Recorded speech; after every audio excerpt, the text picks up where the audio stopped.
화학은.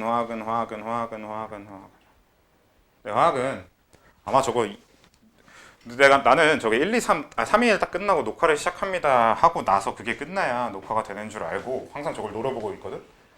그래서 딱 하자마자 얘기를 하려고. 근데 그러다 보니까 내 영상의 도입부는 항상 내가 저걸 노려보고 있더라고.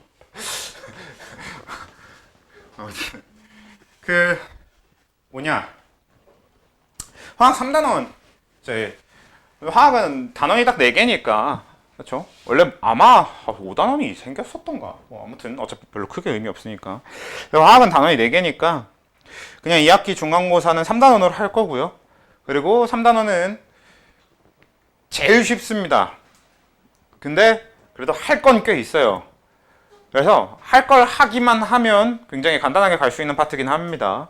그래서 뭐 물리랑 지구과학 쪽은 상황을 잘 모르니까 화생을 하시는 분들 같은 경우에는 그래서 화학은 그냥 기본적인 거 할 것만 하면서 생명에다 좀 집중을 한다라고 생각하고 진행을 하셔도 괜찮을 것 같아요. 물리는 아마 이번 파트가 전기이지 않을까 싶고 지구는 아예 모르겠는데 아무튼 그렇게 좀 다른 과목들에 좀 더 투자할 만한 시간이 확보될 수도 있을 것 같아. 근데 대신에 좀 외워줘야 될 것들이 좀 있는 파트라고 보시면 될 것 같아요. 그러니까 2단원보다도 좀 전체적으로는 편하게는 가되 근데 외워야 되는 거 좀 있어. 그러니까 실제로 내가 여러분들한테 미리 보여주지는 않는 편이긴 한데요. 그러니까 어떤 화학 물질을 얘기했을 때 여러분들이 그걸 그릴 줄 안다. 이게 되게 중요한 파트거든요. 그러니까 분자 구조라고 하는 게 단원에서 굉장히 중요한 내용을 담고 있기 때문에 중요한 파트이기 때문에 여러분들이 분자 구조를 그릴 줄 안다가 굉장히 중요해. 그걸로 수행평가를 보기도 하고 그래요. 그래서 그냥 딱 그런 거 분자 구조 그리는 방법을 제대로 익히고 외워서 한다. 딱 여기에 초점을 맞추고 가면 되는데 일단 그 이전에 개념 정리해야 될 것들을 그냥 차근히 하나씩 가보도록 할게요.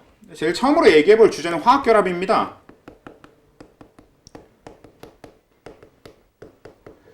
뭐 화학결합이라고 하면 말 그대로 화학적인 결합을 얘기하는 거긴 한데 화학결합은 3가지가 있어요. 1번, 2번, 3번. 뭐뭐뭐 있는 겁니까? 첫 번째 화학결합 뭐 있어요? 일단 이온결합이 있습니다. 이온결합이 우리가 좀 어떻게 보면 제일 익숙할 만하긴 한데 아무튼 이온결합이 있고 또 공유결합이 있고 또 금속결합이 있고 그래서 이렇게 3가지 결합이 우리가 처음으로 얘기할 주제가 되는 겁니다. 근데 일단 이 3가지를 가장 근본적으로 구분하는 기준이 어떻게 되는 거냐부터 얘기를 해보면 금속결합은 그리고 이온결합은 그리고 공유결합은 각각 어떻게 이루어져야 이온결합이라고 부르고 공유결합이라고 부르고 금속결합이라고 부를까요? 네, 이온결합은 금속과 비금속의 결합이 됩니다. 그리고 다른 것들은? 네, 공유결합은 비금속과 비금속의 결합을 얘기하고 금속결합은 금속과 금속의 결합을 얘기해요. 네, 근본적으로 금속결합과 이온결합, 공유결합은 조금 얘기가 달라. 어떤 식으로 다르냐면 이온결합하고 공유결합은 여러분들이 흔히 생각하는 화학적인 결합에 대한 이야기가 맞습니다. 그러니까 무슨 얘기냐? 서로 다른 종류의 원소끼리 결합을 해서 새로운 성질을 갖게 되는, 그러니까 화학적으로 이거랑 저거 섞었더니 폭발해 약간 그런 느낌으로다가 실제로 이제 진짜로 서로 다른 원소끼리 합쳐졌더니 완전히 새로운 물질이 만들어지는 이런 게 주로 이온결합, 공유결합 이쪽 관련된 얘기가 되고요. 금속결합은 주로 그쪽 얘기는 아니고 금속결합은 그러니까 서로 다른 금속끼리 결합하는 얘기에는 우린 별로 관심이 없어요. 물론 그 얘기도 하려면 할 수는 있지만 기본적으로 금속결합은 그냥 우리가 금속 덩어리 있죠. 그냥 그 금속 덩어리 안에 예를 들어서 철 하면 철 덩어리가 있을 텐데 그 철 덩어리 안에서 그 철 원자들이 어떻게 묶여 있는가 이 얘기가 금속결합의 얘기에 더 가깝습니다. 그러니까 서로 다른 원소가 만나갖고 새로운 무언가 화합물을 만들어내고 이런 쪽의 얘기랑은 좀 거리가 멀어요. 근데 그래도 순서상 금속결합이 제일 먼저 있고 그리고 금속결합 자체가 일단 그래도 뭐 간단하게 정리는 해봐야 될 만한 내용이 있으니까 빠르게 정리해놓고 이제 밑에 더 중요한 이온결합, 공유결합 얘기를 할 건데요. 사실 3단원의 절반 이상이 공유결합 얘기입니다. 그래서 공유결합이 제일 중요해. 그래서 우리는 좀 후반부에 가면은 공유결합 얘기만 주구장창 할 건데 그러니까 그 전에 한동안 공유결합 얘기만 계속 하다 보면 이쪽 개념을 까먹을 수 있을 거기 때문에 처음에 정리할 때 좀 잘 정리해두고 갑시다. 일단 금속결합은 그래서 그냥 별거 아닌 얘기로 흘러가기는 한데, 예를 들어서 우리 리튬 금속 원소가 뭔지는 좀 기억나시나요?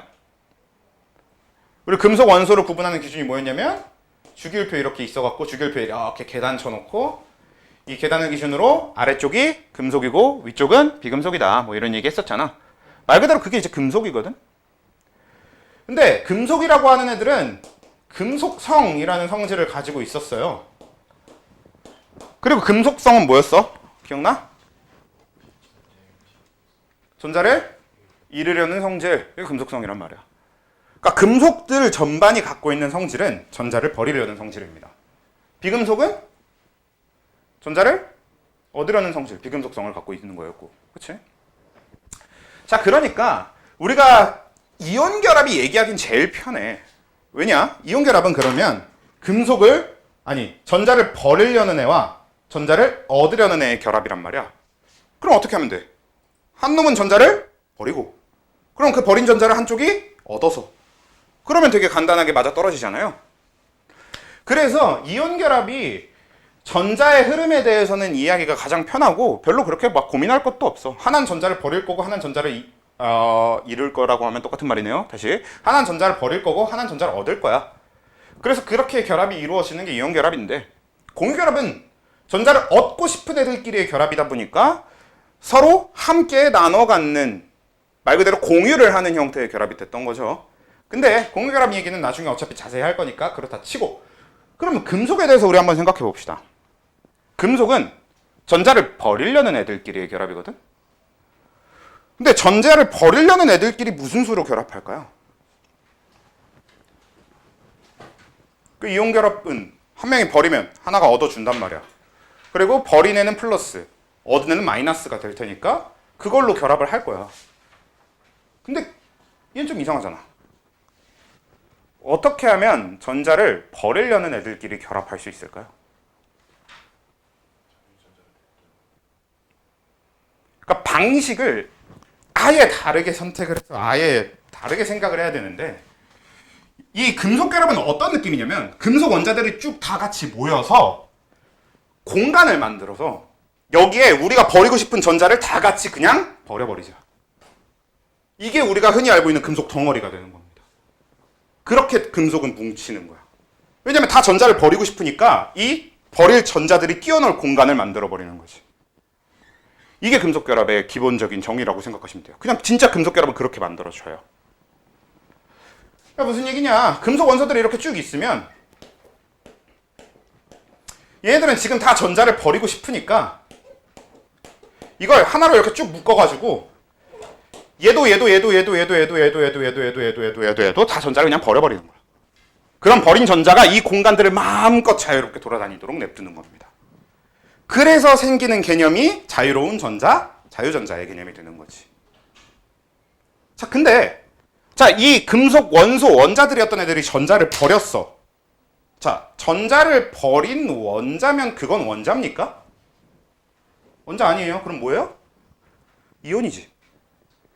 그래서 우린 금속 결합을 뭐라고 설명하냐면 여기에 들어있는 얘네들을 원자라고 부르지 않습니다. 양이온이라고 불러요. 왜? 이미 얘들은 같이 공간을 공유하면서 여기다 다 전자를 버려놓은 상태거든? 그러니까 얘네 하나하나는 완전히 양이온으로 보는 거야. 전자를 이미 다 버려놓은 걸로 보는 거야. 그리고 이 공간을 자유롭게 뛰놀고 있는 자유전자들이 있으면, 그러면 이 공간이 얘네들이 어떻게 이렇게 한데 묶인 상태로 유지가 되느냐? 간단하게 얘네들 하나하나가 다 양이온이 되는 거고, 그리고 양이온들이 이렇게 나열되어 있는 상태로 여기 주변에 전자가 돌아다니면 돌아다니는 전자와 양이온 간에 무슨 힘이 만들어져요? 인력이 만들어지죠. 서로 부호가 반대잖아. 그쵸? 서로 다른 극의 전자를 가지고 있으니까, 서로 다른 전하를 가지고 있으니까 인력이 발생한단 말이야. 그래서 그냥 그 인력으로 전체가 유지가 되는 거고, 그래서 금속에는 자기장을 띠거나 하는 일이 생기는 겁니다. 자기장까지 얘기를 가지 않더라도 그러니까 그렇게 자유전자가 돌아다니면서 이 양이온들과의 인력으로 결합이 묶여져 있는 이게 금속결합이라고 하는 거고 그럼 금속결합의 정의가 그래서 뭐가 되냐? 금속 양이온들과 자유전자 사이의 인력으로 인한 결합 이렇게 불러줄 수 있게 되는 거지 결론적으로. 그래서 그냥 여기 보통 이제 문제에서 여러분들 금속결합과 관련해서 문제에서 질문하는 것들은 그렇게 많지 않아. 특성하고 금속결합의 특성들, 특징들 몇 가지랑 그 다음에 방금 얘기한 딱 요 부분 지금 여기 있는 것들이 원자핵이라고 부르거나 원자라고 부르면 안 돼요. 얘네들 뭐라고? 양성자라고.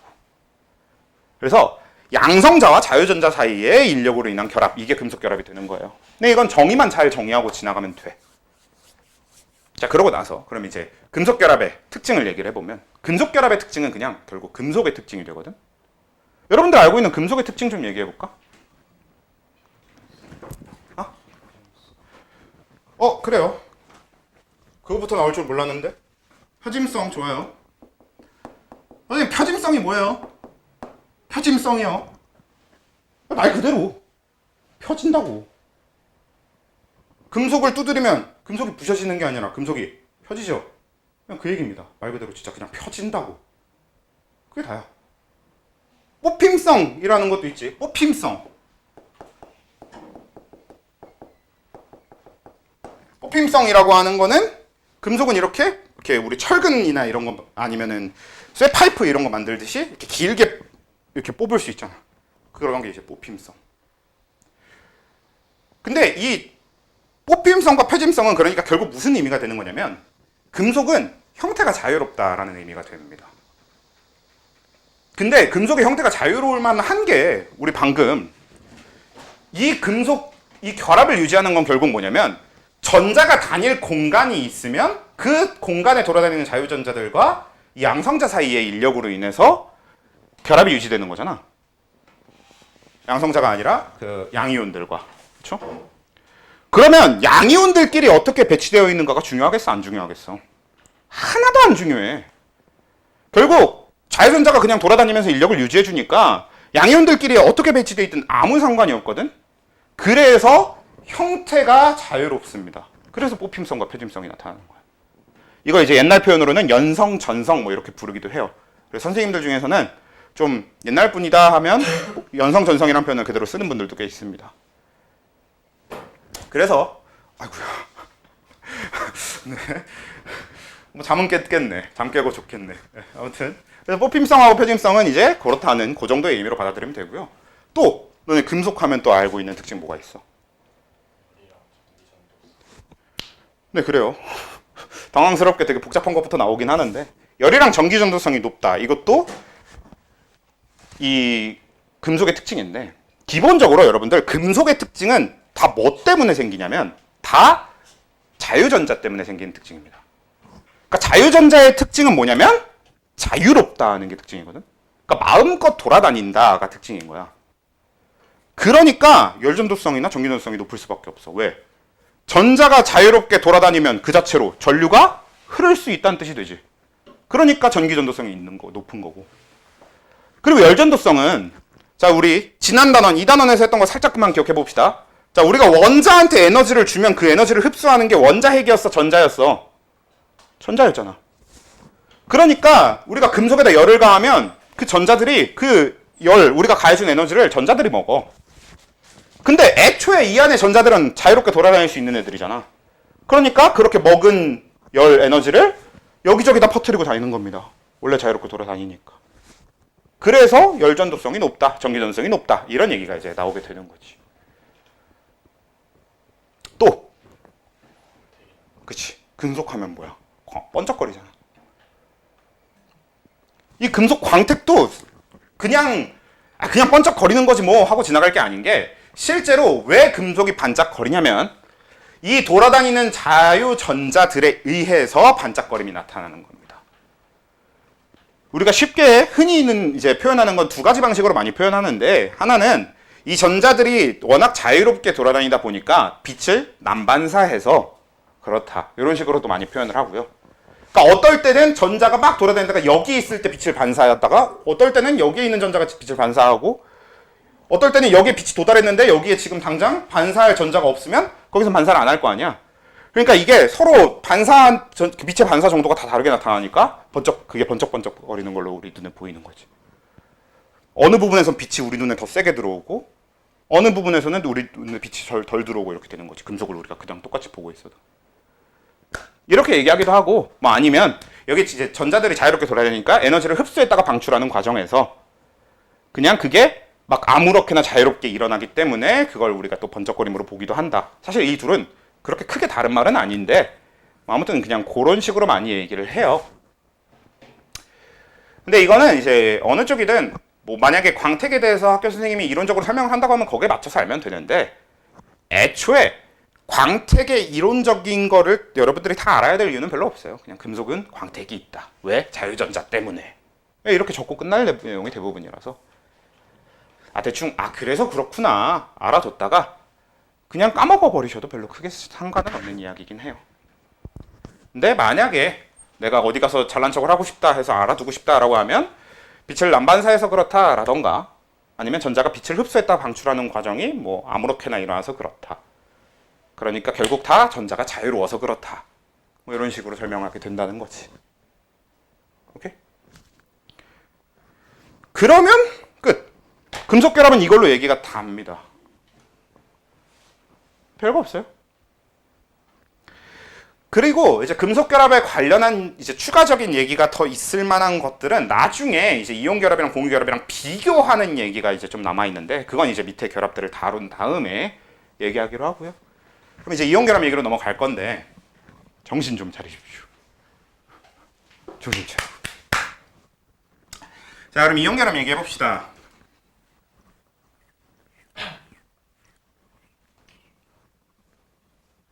자, 아까 여러분들 이온 채우라고 하니까 채워 봤는데 더럽게 못 채우시긴 하는데 원래 잘 못 채울 거라고 생각은 했는데 내가 생각한 거 이상으로 더들 못 채우긴 하셨는데 자, 일단 이온이라고 하는 것 자체는 여러분들이 모르진 않아. 왜냐면 아까 내가 얘기했을 때도 여러분들이 대답을 하셨잖아. 전자를 뱉었어. 그럼 뭐라고? 양이온. 이런 건 알잖아. 그렇지? 우리는 전자를 잃으면 양이온이고 전자를 얻으면 음이온이 돼요. 왜? 원래 모든 원자는 양성자수랑 전자수가 어때요? 같아요. 그래서 같아서 전기적으로 중성이었다가 전자를 버리게 되면 양성자가 많은 게 돼버리니까 전체적으로 플러스를 띠게 되는 거고 전자를 얻게 되면 전자가 많은 게 돼버리니까 전체적으로 마이너스를 띠게 되는 거고 그래서 전자를 몇 개 얻었냐 전자를 몇 개 버렸냐에 따라서 전하량이 결정이 되는 거잖아. 근데 몇 개 얻었냐 몇 개 버렸냐는 뭐에 의해서 결정되는 겁니까?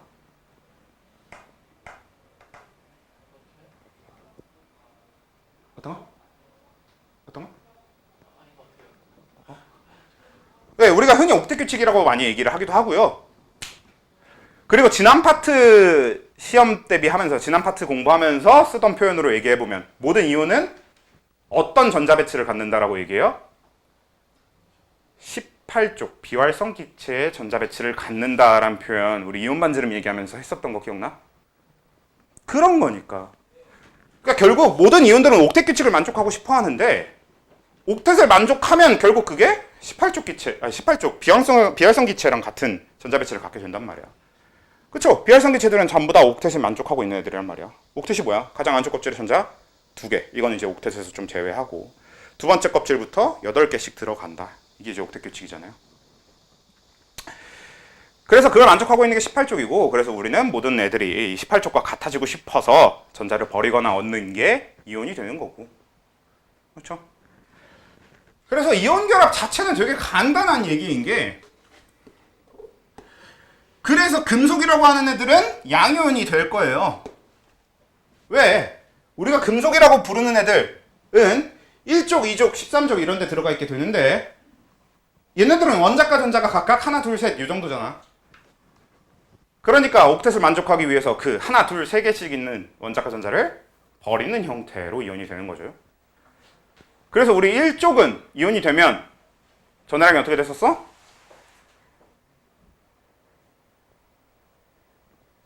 일쪽 원소 이온 전하량 플러스 1 2족 원소 전하량 플러스 2. 13족 원소 전하량. 그쵸? 플러스 3이 되는 거잖아. 그쵸? 양이온이 될 때. 그리고 비금속. 우리가 17족, 16족, 15족 이렇게 부르는 애들은 전자를 얻는 거고. 그래서 17쪽은 이온이 되면 전하량 마이너스 1. 16쪽은 마이너스 2. 15쪽은 마이너스 3. 그치?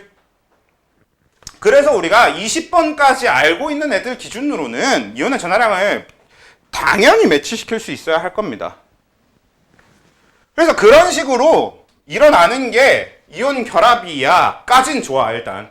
그러니까 이 얘기를 하려면 결국 여러분들이 이온을 몇 가지 좀 외우고 있어야 되긴 하는데 사실 문제가 되는 게 단순한 이온들 말고 여러분들 아까 이제 채워봤으니까 거기 답지를 잠깐 보면서 얘기를 해보면 우리가 흔히 이제 원자단 이온이라고 부르는 애들이 있는데 그러니까 거기 보시면요 사이안화 이온 그거 많이들 착각하는 것 중에 하나가 뭐냐면 이 사이안화 이온이라고 하는 게 선생님 이게 C, N 이렇게 적는 사람들이 나중에 나타나거든. 왜냐면 이게 하나의 원소인 줄 알고. 하나 원소 아닙니다. 이거 탄소랑 질소랑 결합해 있는 거예요. 이런 식으로 원자가 여러 개 결합한 걸 우리가 다원자 이온 내지는 원자단 이온 이런 식으로 많이 불러줘요. 얘네들은 외워야 돼요. 그러니까 사실 결국에 뒤에 가면 왜 얘네들이 이런 전하를 갖는지를 이론적으로 설명할 수 있고 그걸로 여러분들이 전하량을 찾을 수 있긴 있거든? 근데 그렇게까지 하는 것보다 외우는 게 훨씬 편할 겁니다, 얘는. 그냥 무조건 탄산이온, CO3E-, 질산이온, NO3-, 황산이온, SO4E- 이렇게 바로 나오도록 외워야 될 거야. 알고 있어야만 해. 정말 많이 나오는 이온들이거든. 이건 화학에만 국한된 얘기가 아닙니다. 지구과학에서도 많이 다루는 이온들이기도 하고 생명과학에서도 많이 나오는 이온들이기도 하니까 전반적으로 무조건 많이 알아줘야 되는 애들이 되는 거고요. 그래서 이온은 이제 여러분들이 잘 외워준다라는 걸 전제로 그냥 외워와라가 될 것 같고요. 지금 이온들을 하나하나 짚을 이유는 없으니까. 근데 그래도 한 가지 좀 얘기를 해보면요. 아이오딘화 이온하고 브로민화 이온은 그냥 외울 필요는 없는 게 얘네 둘은 17쪽입니다. 우리가 17쪽 할로젠은 플로린, 염소, 브로민, 아이오딘 순서로 되어 있어요. 선생님 너무 생소한데요 하면 큰일 나요. 너네 작년에 했던 거야. 선생님 저 1년 전 내용이 기억이 안 나요. 안타깝지 뭐 그건. 근데 아무튼 뭐 그렇습니다. 그래서 뭐 아이오딘하고 브로민 같은 경우는 얘네 자체가 17쪽이라는 걸 아는 것 자체도 꽤 중요합니다. 그냥 단순히 I-, Br- 이렇게 외우는 것보다 얘네들이 17쪽이라서 마이너스 1가다 이렇게 알고 있는 게 당연히 전체적인 이해를 하는데 훨씬 도움이 될 거예요. 일단 그렇고요. 그러고 나서 그러면 그런 이온들이 있고 어쩌고 저쩌고 근데 우리 좀 얘기해보자 하는 좀 메인 주제가 이제부터 뭐냐면 그럼 이온 결합이라고 하는 게 실제로 어떤 방식으로 이루어지는가에 대한 얘기를 좀 해봅시다. 왜 이렇게 졸려? 네, 뭐 그렇겠죠. 네. 그러면 이제 저도 졸지 마세요 라고 얘기할 수밖에 없겠죠. 졸지 마. 졸린 이유가 뭔진 모르겠지만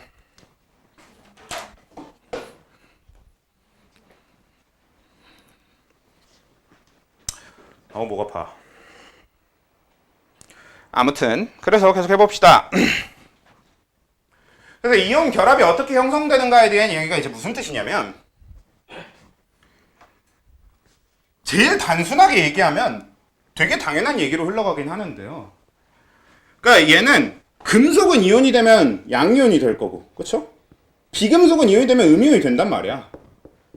보통 그 구조는 어떻게 돌아가냐면 금속이 전자를 버리고 그 버린 전자를 비금속이 얻어오면서 얘는 양이온이 되고 얘는 음이온이 되면서 그래서 이 둘이 양이온은 플러스, 음이온은 마이너스를 띠니까 플러스랑 마이너스 사이에서는 뭐가 작용해? 인력. 이걸 조금 더 고급지게 우린 뭐라고 표현하냐면 정전기적 인력이라고 표현하거든요. 그래서 이 정전기적 인력에 의해서 이 플러스 양이온하고 마이너스 음이온이 서로 끌어당긴단 말이야. 그러니까 이온 결합이라는 게 이루어질 거예요. 붙는 거야. 가장 단순하게 얘기하면 이렇게 되긴 하는데 그걸 조금 더 딥하게 들어가 봅시다. 어떻게 딥하게 들어갈 거냐면, 자, 이온이라고 하는 건 양이온하고 음이온이 정확하게 딱 만났을 때 딱 붙어서 결합해 있거든요. 그러니까 딱 겹쳐 있지는 않는다는 얘기가 되는 거고, 혹은 살짝 둘이 떨어져 있는 상태에서 결합하거나 하는 것도 아니란 얘기입니다. 그러니까 완전히 둘이 딱 붙어서 결합이 이루어지게 되는데, 왜 그렇게 되는가의 과정을 좀 얘기를 해보자는 얘기인데, 자, 이걸 이해하려면 자석으로 그냥 생각해 버리시는 게 되게 편할 수 있어요. 결국 플러스와 마이너스의 인력은 N극과 S극의 인력과 비슷하니까. 자, 여러분들이 막대 자석을 두 개 들고 있다고 생각해 봅시다. 그래서 막대 자석을 두 개 들고 하나는 막대 자석이 이쪽에 S극이야. 그리고 하나는 내가 들고 있는 이쪽에 N극이야.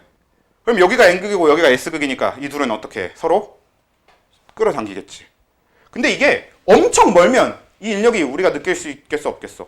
없을 거야. 실제로 인력이 작용하는지도 모르겠고 우리가 느낄 수도 없고. 근데 이걸 점점 가까이 가져오다 보면 어떻게 될까? 어느 순간부터 이 둘이 잡아당기고 있는, 이 둘이 끌어당기고 있다는 사실을 내가 손으로 느낄 수 있게 되겠지. 그냥 놔버리면 이 둘이 이제 쭉 끌려가는 걸 볼 수 있을 거고요. 놓지 않고 잡고 있으면 이 둘이 잡아당기고 있다는 걸 내가 손으로 느낄 수 있단 말이야. 내가 힘을 줘야 안 끌려가니까. 근데 그게 더 가까워지면 가까워질수록 이 잡아당기는 인력은 어떻게 될까? 당연히 강해져요. 그치? 그게 기본인데 그걸 그래프로 표현해보면,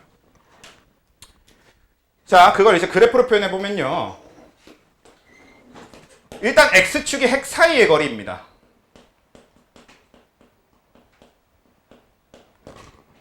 뭐 핵 간 거리, 핵 사이의 거리가 되는데, 이 두 이온의 핵 사이의 거리가 서로 가까워질수록 인력이 강해지는 구조지. 그래서 요 그래프를 볼 때는 X축의 이 원점으로부터 출발해서 이렇게 가면서 보는 게 아니라 거리가 가까워질 때, 즉 오른쪽에서부터 출발해서 왼쪽으로 오면서 그래프를 볼 겁니다. 거리가 가까워질수록 어떻게 되는지 보겠다는 얘기니까. 그렇잖아. 원래 여러분들 X축에서 원점에서 멀어지는 방향이면 숫자가 어떻게 되는 거야? 커지는 거잖아. 그치? 그럼 이쪽 방향은 거리가 멀어지는 방향이란 말이야. 근데 그거 말고 우린 가까워질 때를 볼 거라고. 그러니까 오히려 이렇게 가면서 해석을 할 거거든. 그리고 인력은 그럼 가까워지면 가까울수록 인력은 어떻게 되겠어? 커져요. 근데 이 그래프의 Y축이 에너지거든요. 그래서 인력 그래프가 아니라 인력에 의한 에너지 그래프가 돼요. 그리고 인력에 의한 에너지 변화 그래프는 이렇게 생겼습니다. 근데 선생님, 이건 작아지는 거 아닌가요? 그렇지 않아? 자, 거리가 가까워지면 가까워질수록 이거 뭐야? 값이 작아지는 거잖아. 우리 여기 원점이니까 여기 지금 뭘 거야? 음수값일 거 아니야. 그러면 이게 갈수록 작아지는 거잖아. 근데 사실 이거 절대값으로 가보면, 그러니까 숫자 자체는 어떻게 되는 게 맞고 커지는 게 맞고, 근데 앞에가 이게 음수일 테니까 그런 거잖아. 자, 근데 기본적으로 인력에 의한 에너지 변화는 이렇게 돼요. 자, 이 얘기는 이게 왜 그런가는 이미 우리가 얘기한 적이 있는 거긴 합니다. 제가 그때도 뭐라고 하면서 이 설명을 했었냐면, 우리 뒤에도 계속 쓸 거니까 꼭 좀 잘 기억하고 갑시다 라고 얘기하면서 설명했던 부분 중에 하나인데, 뭐냐면 인력은 물체를 안정화시키는 힘이기 때문에 에너지가 줄어드는 힘이고요. 반발력은 물체를 안정화가 아니라 불안정하게 만드는 힘이기 때문에 에너지를 크게 만드는 힘이라는 얘기를 한 적이 있었어요. 그래서 나왔던 게 뭐였어? 그치? 뭐 에너지 준위 얘기도 하면서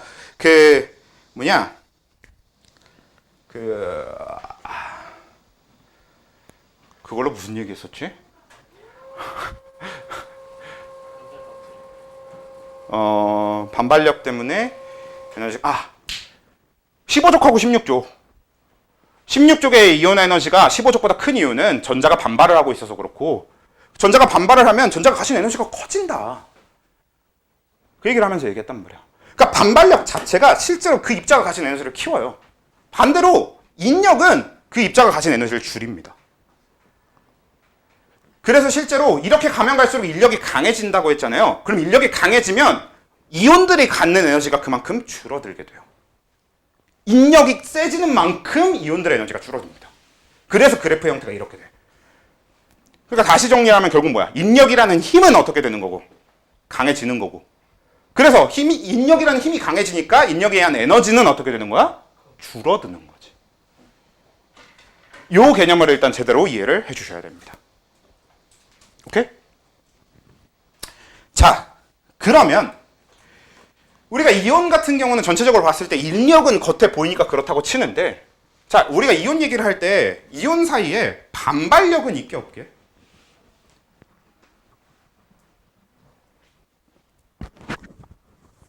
이온 사이의 반발력은 있어요. 없을 수가 없어요. 왜냐? 겉으로 크게 봤을 때는 얘는 플러스고 얘는 마이너스니까 인력만 생각하면 될 것 같지만 실제로 얘네 둘 다 뭘 갖고 있습니까? 전자를 갖고 있거든. 그럼 결국 이 둘이 가까워지다 보면 얘가 가진 전자와 얘가 가진 전자끼리 상호작용을 하기 시작한단 말이야. 그리고 전자와 전자 사이의 힘은 뭐야? 반발력이거든. 그러니까 이온 결합을 얘기하더라도 우린 반발력을 빼놓을 수가 없거든. 그래서 실제로 반발력이 핵사이가 우리가 가까워지면 가까워질수록 인력도 커지지만 반발력도 커지거든. 근데 다만 전체적으로 플러스, 전체적으로 마이너스를 띄고 있기 때문에 이 반발력은 많이 심하게 가까워지기 전까진 아예 전체적인 영향을 주지 못할 정도로 작아요. 근데 어느 순간을 넘어서면 이 반발력이 갑자기 엄청 커지기 시작하는데, 어느 순간을 넘어서면이냐면 둘이 만나는 순간을 넘어서서 더 가까워지면, 즉 두 이온이 서로 겹치면 반발력이 엄청 커집니다. 당연한 게 겹친다는 얘기는 결국 누구의 공간이 겹치는 거야? 자, 우리 원자든 이온이든 바깥쪽 공간은 다 누구의 공간이야? 전자의 공간이야. 원자핵은 중심이 있는 조그만 게 전부란 말이야. 너네 왜 그런 것도 했었잖아. 왜 알파 입자 산란 실험 해가지고 원자핵의 밀도는 굉장히 높고 나머지는 대부분 빈 공간이잖아. 근데 그 대부분 빈 공간이 결국 누구의 공간이고? 전자가 돌아다니는 공간이고. 그래서 그 전자의 공간이 겹치기 시작하면 그때부터는 반발력이 엄청나게 급격하게 커져요. 그리고 반발력이라는 힘이 커지면 에너지는 어떻게 되겠어? 커지겠죠. 아까 얘기했잖아. 반발력은 물체를 불안정하게 만들기 때문에 반발력이 커지면 에너지가 커집니다. 그래서 반발력에 의한 에너지 변화 그래프는 어떻게 되냐?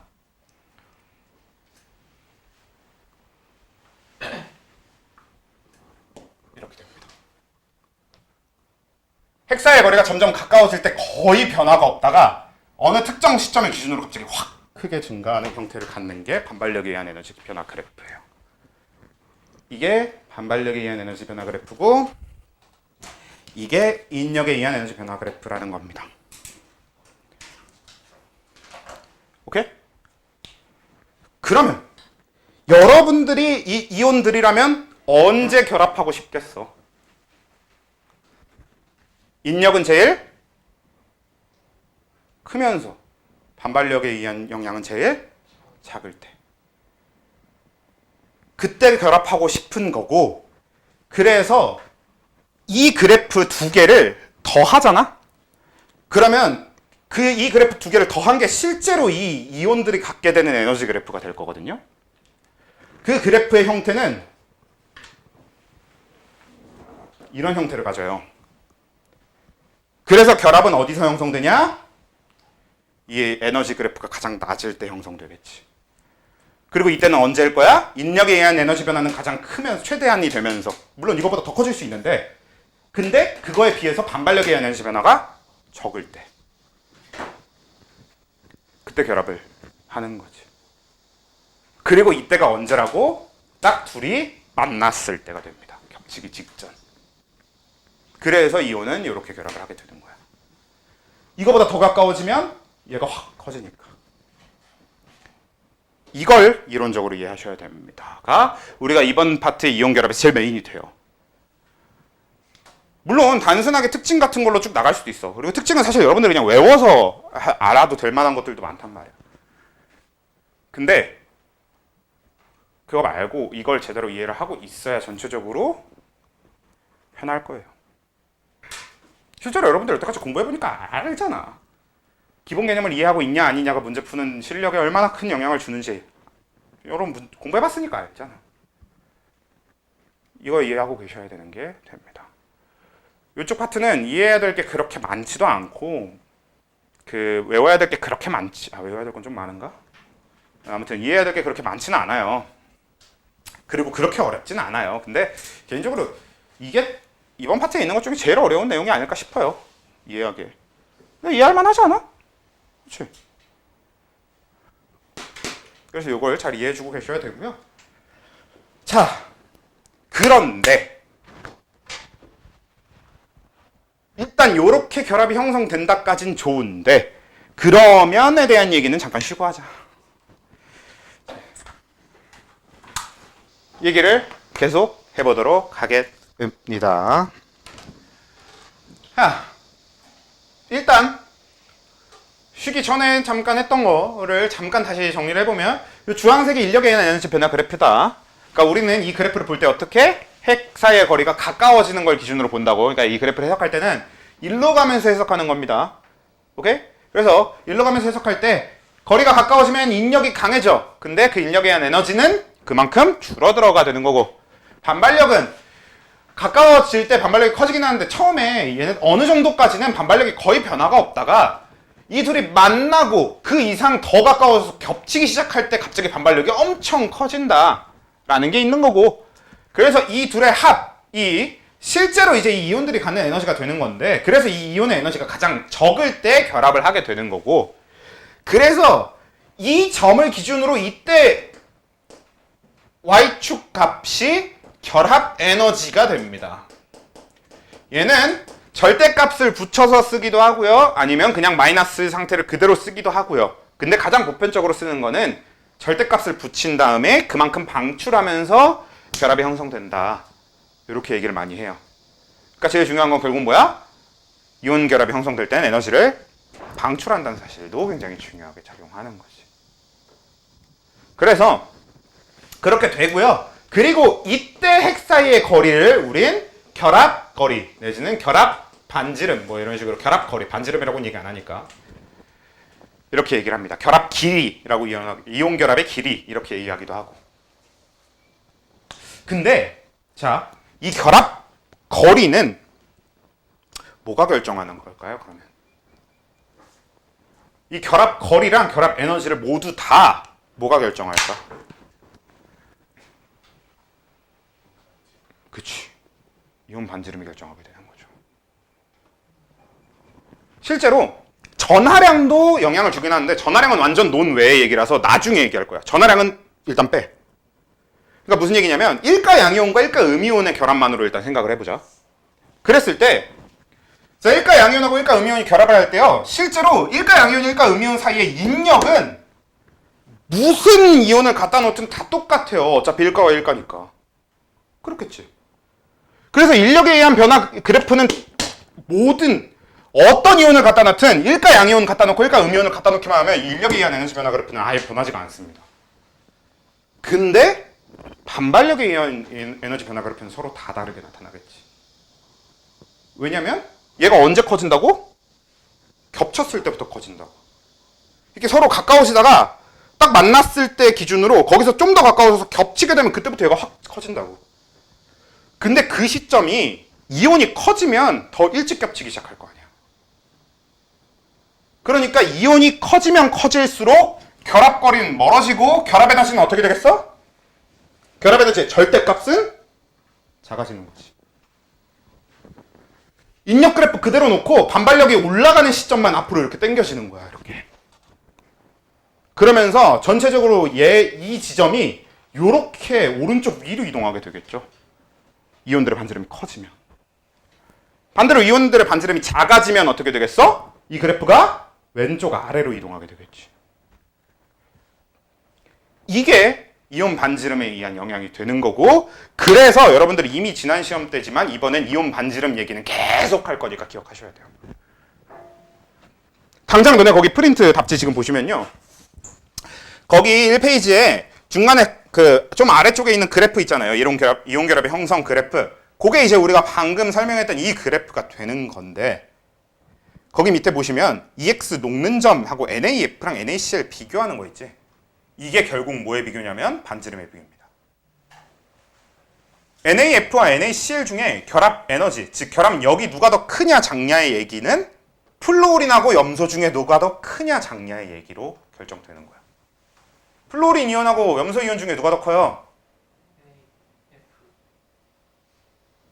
반지름 누가 더 커? 플루오린 이온하고 플루오린화 이온하고 염화 이온, 염소 이온하고 누가 더 반지름이 커? 이온 반지름이. 그치? 염소 쪽이 더 크지? 껍질 수가 더 많잖아. 그렇게 NaCl 쪽에 결합력이 더 작아. 그래서 결론적으로 CL이 더 크기 때문에. 아까 어떻게 된다고? 이온이 커지면 결합거리가 멀어지고, 그러면 결합에너지의 절대값은 작아집니다. 그럼 진짜로 그 결합력 자체가 약해지는 거예요. 이온 결합이 그만큼 약해요. 큰 이온끼리 만나면. 작은 이온끼리 결합했을수록 에너지가 더 크고 결합력도 더 세고. 그리고 거기서 우리가 방금 본 이 녹는 점은 이 결합력의 크기를 비교하는 데 있어서 굉장히 좋은 척도예요. 녹는 점, 끓는 점, 얘네들은 결합이 셀수록 높아지고 결합이 약할수록 낮아집니다. 그냥 무조건 결합력과 완벽하게 순수하게 비례해주기 때문에 우리가 사용하기 굉장히 좋은 지표가 돼요. 두 물질을 비교했는데 이쪽에 녹는 점이 더 높다. 그러면 그냥 이쪽 결합력이 무조건 더 센 거야. 라고 판단할 수 있는 거라고. 그래서 이제 거기에 보시면, 그거는 프린트 잠깐 보면서 얘기를 해볼까요? 그래서 이온 결합을 영향을 주는 요소 거기를 보시면, 이온 결합 물질은 고체 상태에서 전기적으로 중성이다. 그러므로 양이온의 총 전하량과 음이온의 총 전하량은 같다. 이거는 아는 사실이죠. 이걸 기준으로 우리가 뭘 만드는 거야? Li2O 이런 걸 만드는 거지. 리튬 이온은 플러스 몇 가고? 1가고. 산화 이온은 2-니까 이렇게 둘이 결합하려면 결합한 이후가 정기적으로 중성이어야 된단 말이야. 그러니까 Li2O가 되는 거지. 플러스 1가인 Li를 두 개 갖다 놔야지. 마이너스 2가인 산소 하나와 결합시키려면. 오케이? 그럼 이렇게 Li2O가 돼야 되는데, 이런 게 이제 거기서 얘기하는 정기적으로 중성이라서 양이온의 총전하량하고 음이온의 총전하량이 같아야 된다는 얘기가 되는 거고, 그 다음에 그 뒤에 이온 결합의 세기는 결합을 이루는 이온의 전하량과 비례하며, 이 얘기는 일단 조금 더 하고, 그 다음에 전하량이 동일할 경우 두 이온 사이의 거리에 반비례한다 라고 되어 있는데, 결국 그래서 그 이온 사이의 거리는 뭐가 결정하는 거라고? 반지름이 결정하는 거라고. 그 이온 결합을 이루고 있는 이온들의 반지름이 결정하는 거예요. 반지름이 커지면 거리가 멀어집니다. 그래서 거리가 멀어지면 결합력이 작아진다고. 결합 에너지의 절대값이 작아진다고. 오케이? 그런 식으로 봐주면 되는 건데, 전하량은 아예 얘기가 다른 게, 아까 같은 전하량을 기준으로는 인력 그래프가 안 변한다고 했잖아. 근데 사실 전하량이 바뀌면 인력 그래프가 어떻게 되겠어? 아예 바뀌겠죠. 우리가 지금 저거 1가 1가로 갖다 놓고 이렇게 그래프를 그렸지. 근데 이거 만약에 2가랑 2가를 갖다 놓으면 어떻게 되겠어? 인력 자체가 그냥 더 커져요. 그러면 인력에 의한 에너지 변화 그래프가 전체적으로 그냥 아래로 내려가 버려.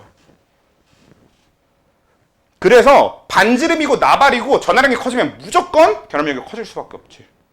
결합 에너지도 결합 에너지의 절대값도 커질 수밖에 없어. 왜? 전하량이 크니까 더 세게 잡아당길 거 아니야. 그렇잖아. 플러스 1, 마이너스 1이 서로 잡아당기는 거랑 플러스 2, 마이너스 2가 서로 잡아당기는 거랑 뭐가 더 세? 이끼리 잡아당기는 게 더 셀 거 아니야. 그냥 그런 얘기라고.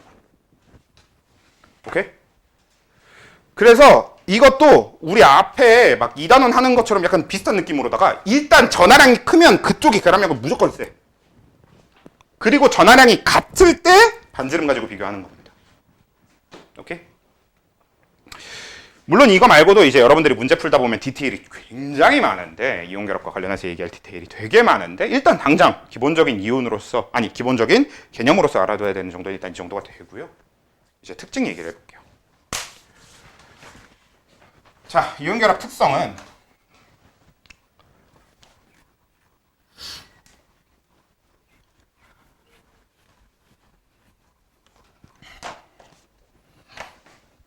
자, 일단 이온결합의 특성 첫 번째, 금속결합과 비교를 해서 얘기해 봤을 때 형태가 자유롭지 못합니다.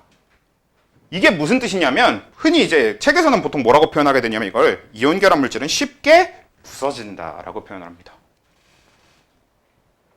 근데 왜 쉽게 부서지냐? 그러니까 금속결합은 아까 어땠어? 때리는 대로 형태가 변하지 부서지진 않았잖아. 근데 이온결합 물질은 때리면 그냥 부서져요. 근데 왜 그렇게 때리면 부서지게 되느냐? 자, 이온결합의 굉장히 중요한 특징 중에 하나가 뭐가 있냐? 일가 양이온하고 일가 음이온이 결합을 했어. 예를 들어 이게 LiF라고 해봅시다.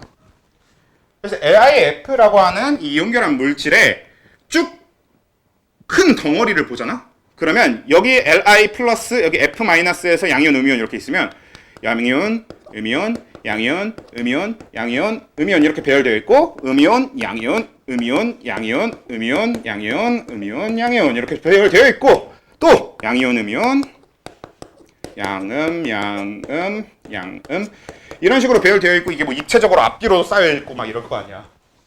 이런 식으로 이제 쭉 같이 결합되어 있는 게 이게 고체 상태의 이온결합 물질의 상태거든. 자, 이때 우리가 LiF라고 불러서 Li 한 개가 F 한 개랑 이온결합을 하는 것처럼 얘기하지만, 실제로는 지금 요 가운데 들어있는 이 플러스 Li 플러스 양이온 하나는 주변에 있는 모든 F 마이너스랑 다 이온결합을 하고 있는 겁니다. 실제로 몇 개의 F 마이너스가 결합하고 있는 거라면, 그러니까 6개랑 하고 있겠지. 하나, 둘, 셋, 넷, 앞에 뒤에 해서 6개. 이런 식이 돼요. 물론 개수는 별로 중요하지 않습니다. 개수 세는 건 하투 혹시 하시면 그때 가서 하시면 되고요. 기본적으로는 그냥, 그러니까 얘는 양이온, 음이온이 1대1로 결합하는 것처럼 우리가 흔히 얘기를 하지만, 실제로 이 고체 상태 이온결합 물질을 보면은 그런 거 구분 없이 서로 다 이온결합을 하고 있는 거야. 그냥 양이온은 주변에 있는 모든 음이온과 이온결합을 하고 있고, 또 그 음이온도 주변에 있는 모든 양이온과 이온결합을 하고 있고. 그래서 이 사이에 막 이렇게 정전기적 인력으로 되어 있단 말이야.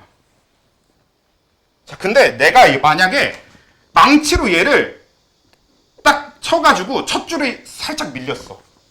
그럼 어떻게 되냐면, 원래는 여기 인력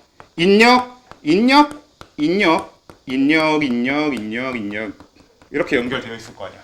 근데 내가 이걸 탁 쳐서 얘가 살짝 옆으로 이동하는 순간, 이 양이온과 이 양이온, 이 음이온과 이 음이온, 이 양이온과 양이온, 양들의 반발력이 생기겠죠.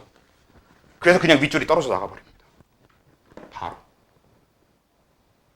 그래서 결합이 굉장히 쉽게 깨지겠지. 위치가 살짝만 이동해도 원래 이둘이 갖고 있던 인력이 아니라 같은 전하를 가진 양이온, 그러니까 같은 전하를 가진 이온을 만나버려서 바로 반발력이 만들어져 버린단 말이야. 이 위치가 살짝만 틀어져도. 그래서 쉽게 부서지는 겁니다. 아까 금속은 어땠어? 양이온들의 위치를 옮겨봤자 아무 상관이 없었어. 왜? 양이온끼리 상호작용하는 게 아니거든. 걔는 주변에 돌아다니는 자유전자와 사이의 인력이잖아. 그래서 상관이 없던 건데, 얘는 그렇지가 않아요. 지금 저 입자 하나하나, 배치되어 있는 입자 하나하나가 서로 인력을 갖고 있는 형태이니까 살짝만 틀어줘도 인력이 깨지면서 떨어져 나가는 겁니다. 인력이 깨지고 반발력이 생기면서. 그래서 그게 쉽게 부서진다가 돼요. 오케이? 그리고 또 전기전도성은 있게 없게? 없어요. 근데 이 전기전도성에 대한 얘기를 좀 해볼게. 자, 여러분, 전기전도성이 있다라는 얘기는 흔히 우리가 얘기하는 전기가 흐른다, 전류가 흐른다, 전기가 통한다, 이런 식의 얘기가 되는 거잖아요. 자, 눈에 전류가 흐를 조건이 뭐예요? 전자가 흐르면 전류가 흐르는 거니까 전자가 이동할 수 있으면 돼. 그리고 이 전자가 이동할 수 있다의 가장 중요한 건 그러니까 뭐냐면, 전자가 본인 스스로가 움직여도 되는 거지만 전자를 옮겨줄 수 있는 다른 수단만 있어도 되거든. 그래서 쉽게 뭐라고 생각하시면 제일 편하냐면 마이너스 입자, 마이너스를 띤 입자가 자유롭게 이동만 할 수 있으면 항상 흐를 수 있는 게 전류예요. 근데 금속은 전기전성이 그래서 당연히 있겠지. 자유롭게 이동할 수 있는 마이너스 입자 누구야? 자유전자. 근데 얘 봐봐. 지금 마이너스 입자 하면 얘는 뭐야? 음이온일 거 아니야. 음이온이 자유로워 보입니까? 아무리 봐도 안 자유롭죠. 그래서 고체 상태에서 이온 결합 물질은 전기전도성이 없어요. 근데 대신에 얘는 고체일 땐 전기전도성이 없지만 액체일 땐 전기전도성을 갖습니다. 액체란 얘기는 쉽게 무슨 얘기냐면 이거를 갖다 놓고 우리가 얘 같은 열을 가하잖아. 그러니까 진짜 열을 가하면 보통 그냥 탈 수도 있으니까, 그러니까 프라이팬에다가 LIF를 올려. 그다음에 이 프라이팬 밑에다가 가스레인지를 켜갖고 프라이팬을 달구면 LIF가 녹아서 액체 LIF가 됩니다. 마치 얼음 녹이는 것처럼 그렇게 녹이는 거지. 그렇게 액체 LIF를 갖다 놓고 거기다가 전류를 흘려보면 흘러요. 왜? 액체가 된다는 뜻은 뭐니까? 이 결합이 중간중간이 끊어진다는 뜻이 돼요. 끊어지면 어떻게 돼? 그러니까 음이온이 어떻게 될 수 있는 거야? 이동할 수 있게 되는 거지. 그래서 액체에서는 전기전성이 있고 고체에서는 전기전성이 없다가 됩니다. 그리고 쉽게 분석지고 너네 답지 보시면 거기에 이온 결합 물질의 특성 보면 마지막에 뭐라고 적혀 있어? 전해질이라고 적혀 있지. 이건 무슨 뜻이에요?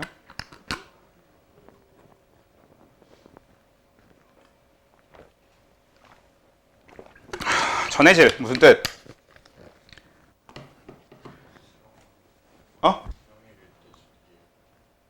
그치.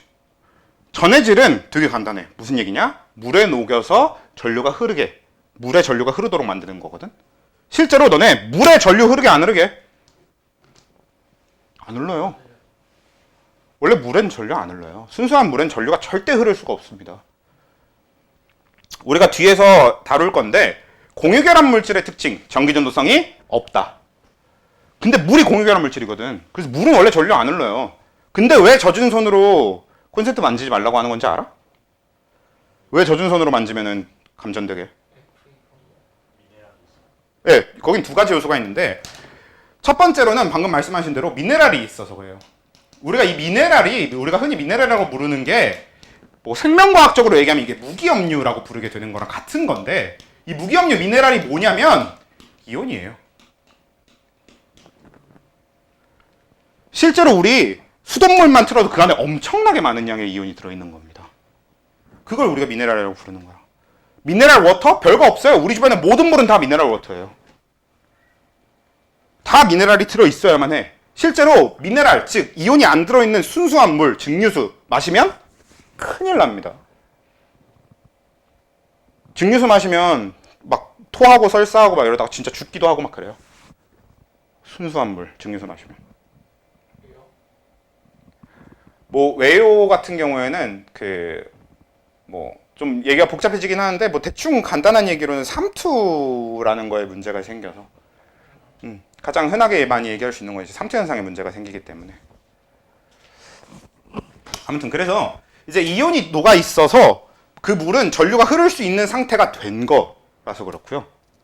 근데 그거 말고 또 이거는 이제 좀 사이드 얘기인데 화학적인 얘기는 아니긴 한데 그래도 그냥 흥미 위주의 얘기니까 잠깐 해주면 원래 우리 피부는 전류가 흐르기 굉장히 어려운 상태로 되어 있어. 그래서 애지간한 고전압이 아니면 감전될 일은 거의 없습니다. 왜냐면 우리 피부엔 뭐가 되게 많아? 주름이 되게 많지. 주름이 많으면 저항이 높아요. 실제로 인체는 저항이 겁나게 높습니다. 진짜 엄청 높아요. 기본적으로 우리 몸을 이루는 성분이 상당수가 전류가 흐르지 않는 성분으로 되어 있단 말이야. 부도체로 되어 있단 말이야. 그런데다가 이 표면에 주름이 굉장히 많기 때문에 저항이 되게 높아. 근데 손에 물이 묻었어. 그러면 물이 이 주름 부분을 메꿔버리는 거야. 그래서 저항이 엄청나게 떨어집니다. 그래서 원래는 우리가 감전되지 않을 정도의 전압이어도 물이 묻으면 감전이 되는 거야. 저항이 너무 심하게 떨어져서. 이런 것도 있습니다. 아무튼 이건 이제 물이 묻어서 어쩌고 저항이 어쩌고 이거는 그냥 흥미위주의 얘기고요. 그냥 해준 얘기고 우리가 알아야 될 중요한 쪽은 이쪽입니다. 그러니까 쉽게 결국 뭐 어떤 얘기를 하려는 거였냐면 이온이 녹아있는 물은 전류가 흘러요. 그래서 물에 녹아서 이온을 만들어내는 모든 물질은 전해질이라고 부릅니다. 왜? 아까 전해질이 뭐라고? 물에 녹였을 때 물에 전류를 흐르게 만들어주는 것. 이게 전해질의 정의란 말이야. 그래서 일단 이온 결합 물질은 전부 다 전해질이에요. 정정할게요. 전부 다는 아니고 거의 다 전해질이에요. 안타깝게도 물에 안 녹는 이온 결합 물질이 좀 있어서. 알 사람들은 알 건데 물에 안 녹는 이온 결합 물질 뭐라고 부르게? 앙금이라고 부르지. 근데 앙금까지는 다루는 선생님들만 다루기 때문에 애지간하면 안 다루는 편이에요. 신경 안 써도 될 겁니다. 근데 너네 막 문제 풀다 보면은 좀 그지 같은 문제들 실려 있는 데 있잖아요. 뭐 예를 들면 가장 그지 같은 문제의 대표적인 게 그 족보닷컴에서 뽑는 문제라던가 이런 것들에 이제 가장 그지 같죠. 그런 문제들을 보면은 풀다 보면 한 번씩 그런 거 나올 수도 있어. 이온 결합 물질인데 물에 녹였을 때 전해질이다 하면 너네들은 당연히 대부분의 문제를 다 동그라미 치고 풀면 돼. 근데 이제 그렇게 풀었는데 갑자기 답이 아니래. 그런 경우가 있을 수도 있어.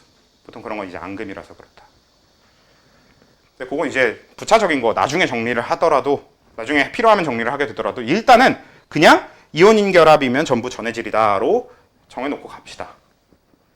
예외는 나중에 예외를 따로 외워주는 게 편하잖아. 그러니까.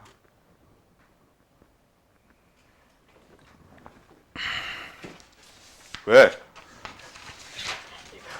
앙금은 팥 아니미로. 맛있긴 해. 어?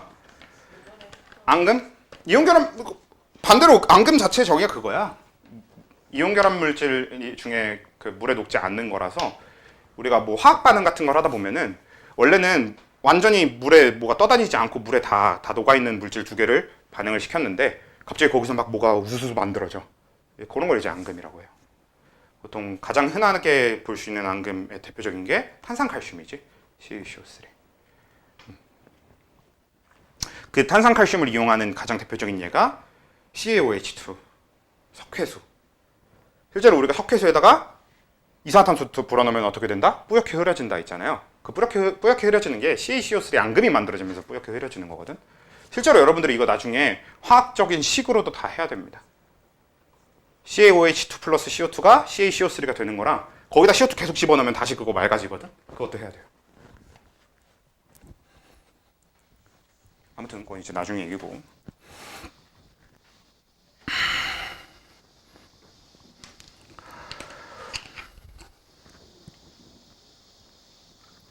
그래서 이제 여러분들 하나 넘겨보세요. 넘겨보시면 이제 거기 이온 결합 물질 해가지고 염화나트륨, 탄산칼슘, 수산화나트륨, 염화마그네슘, 황산알루미늄, 투산화마그네슘, 염화은, 산화마그네슘, 수산화칼륨 어쩌고저쩌고 해서 쭉 물질들 있잖아요. 사실 이거 말고도 이온 결합 물질은 알아야 되는 것도 되게 많고 그때그때 여러분들이 만들 수 있어야 되는데 그냥 당장은 일단 여기 있는 거 위주로 한다고 생각하면 되는데 그러니까 제일 좀 초점을 맞춰서 봐야 될 건 그런 거지. 황산알루미늄 같은 거죠. 우리 황산알루미늄이 왜 중요하냐면 원자단 이온의 개수를 적을 때는 저렇게 가로로 묶어서 적어주는 겁니다. 가로로 묶어서 적어줘야만 해요. 왜? 자, 잠깐 해보자. 알루미늄 이온이 뭐예요? Al 3 플러스야. 그리고 황산 이온이라고 하는 게 SO4 E-. 여러분들이 이제 이걸 외워야 된단 말이지. 근데 일단 외워진 상태에서 이 둘이 결합한다고 생각하면은 아까 정기적으로 중성이어야 되니까 알루미늄 몇 개, SO4 E- 몇 개가 필요한 겁니까? 2개, 3개. 그냥 최소 공배수로 맞춰준다고 이 전하량 보고 최소 공배수로 맞춰준다고 생각하면 되는 거잖아. 그럼 얘는 2개, 얘는 3개가 필요한데 그러면 알루미늄은 2개 하면 그냥 이렇게 Al2 하면 이게 알루미늄이 2개라는 뜻이 된단 말이야. 근데 SO4가 3개이려면 이 뒤에다 그냥 3 이렇게 붙여버리면은 이거 무슨 뜻이야? 산소 43개가 황 하나랑 Al 2개랑 결합했다는 뜻 아닙니까? 말이 안 되잖아. 그래서 우리가 여기서 얘기하는 이 3개는 SO4 E-가 3개라는 뜻이니까 이렇게 묶어서 해줘야 돼요. 선생님 이게 아니라 Al2, S3, O12 이렇게 적으면 안 되나요? 안 됩니다. 이건 왜 안 되냐면 이렇게 해도 얘랑 어차피 똑같잖아요. 분배 법칙 하면 안 됨? 안 됨. 왜? SO4 E-가 하나의 이온이에요. 쟤네들은 저렇게 이온이 만들어진 이상 무조건 같이 움직입니다. 그래서 얘를 갑자기 흩어갖고 이렇게 분배해 놓으면 안 돼요. 절대. 무조건 SO4 E- 이온 자체를 하나의 이온으로 뭉쳐놔야 돼요. 그게 원자단 이온, 그러니까 다원자 이온의 되게 중요한 점 중에 하나예요. 그래서 거기 뒤에 보시면 수산화칼슘, CaOH2 이런 게 만들어지는 거지. 오케이? 이렇게 되는 겁니다. 그래서 이거 되게 재밌는 일도 많이 생겨요. 근데 그 재밌는 일들은 나중에 하고 일단 당장 그렇게 되고요. 이제 그 밑에 있는 공유결합.